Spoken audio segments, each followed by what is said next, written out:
आयोजित श्री राम जन्मभूमि पर प्रभु श्री रामलला के प्राण प्रतिष्ठा समारोह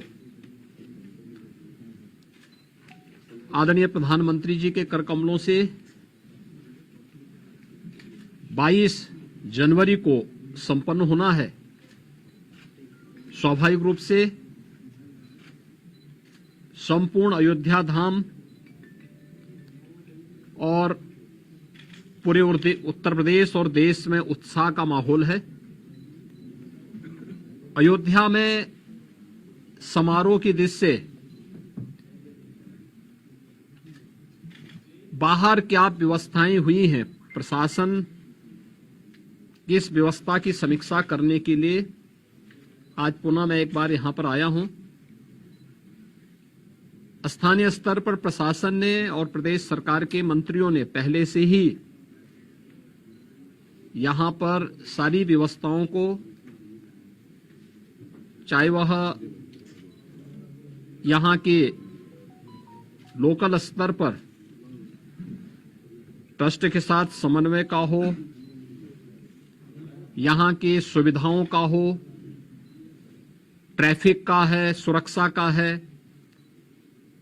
और अन्य सभी प्रकार की व्यवस्था को बेहतर तालमेल से आगे बढ़ा करके 22 जनवरी के इस ऐतिहासिक पल के कार्यक्रम को पूरी भव्यता के साथ, पूरी दिव्यता के साथ,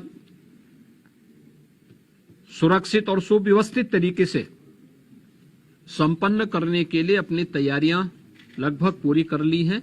अंतिम चरणों में सारी कार्रवाई उनकी चल रही है और युद्ध स्तर पर इसे हम समयबद्ध तरीके से आगे बढ़ा देंगे।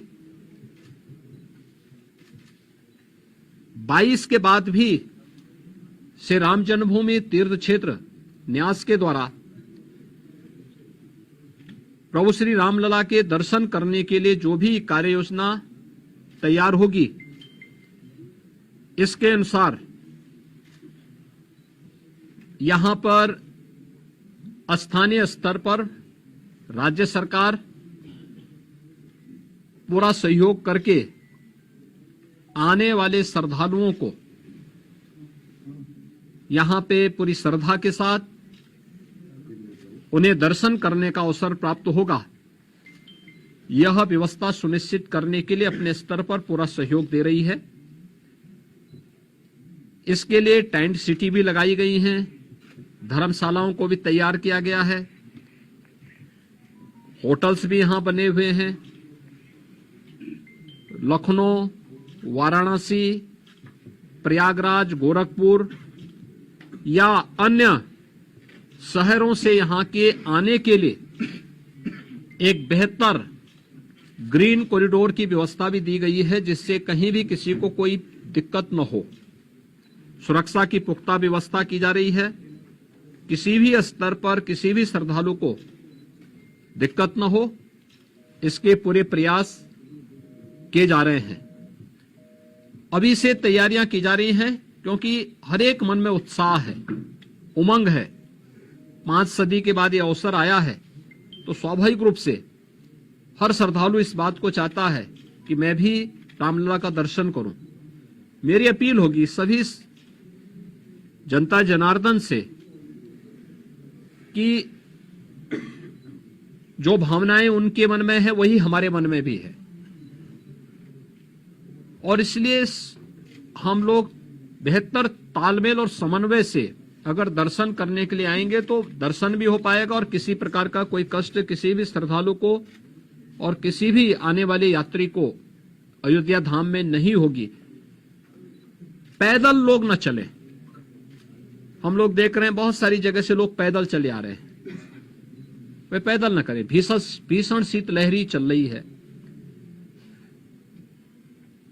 अपने बिना बताए कार्यक्रम के अनुसार भी न चले। राज्य के अंदर हम लोग व्यवस्थाएं दे रहे हैं, जनपदों को भी देंगे, राज्यों को भी व्यवस्था देंगे, हर एक व्यवस्था से के साथ करेंगे। हम लोग भी कोऑर्डिनेशन करेंगे और हम लोग तीर्थ क्षेत्र न्यास के साथ भी हम एक जिसके बारे में चर्चा करके विस्तृत कार्य योजना बनाएंगे। लेकिन अगर हर व्यक्ति अपने तरीके से आएगा तो कहीं अव्यवस्था की सी स्थिति न पैदा हो, ये हमें देखना होगा। और हर व्यक्ति इस बारे में अपना जैसे अब तक सहयोग करते रहे हैं, तो उस सहयोग को अगर आगे भी जारी रखेंगे तो हमें भी बहुत सुविधा होगी और हर एक श्रद्धालु को, आने वाले श्रद्धालु को भी प्रभु श्री रामलला के 500 वर्षों के बाद, कई शताब्दियों के बाद दर्शन करके आनंद की अनुभूति होगी, अंतःकरण से उन्हें आनंद की अनुभूति होगी। इसके लिए भी बेहतर कोऑर्डिनेशन की दिशा में प्रयास प्रारंभ किए गए हैं। मैं पूरे विश्वास के साथ कह सकता हूं कि जैसे कार्यक्रम अब तक सभी सकुशल संपन्न हुए हैं, 22 जनवरी का कार्यक्रम भी एक ऐतिहासिक कार्यक्रम है। भारत के विश्वास और लोक आस्था की पुनर्प्रतिष्ठा का, भारत के गौरव की पुनर्प्रतिष्ठा का कार्यक्रम है। इस कार्यक्रम को हम लोग जनता जनार्दन और सभी आम जनमानस के सहयोग से, पूज्य संतों के आशीर्वाद से, रामलला की कृपा से सकुशल संपन्न करने में सफल होंगे। आप सभी यहां पर इस भीषण शीतलहरी में हैं।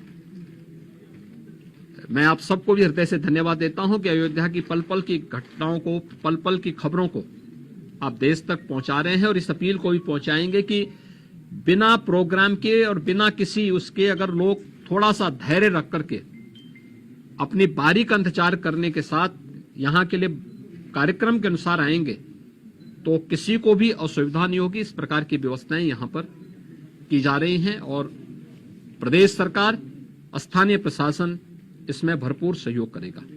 बहुत बहुत धन्यवाद।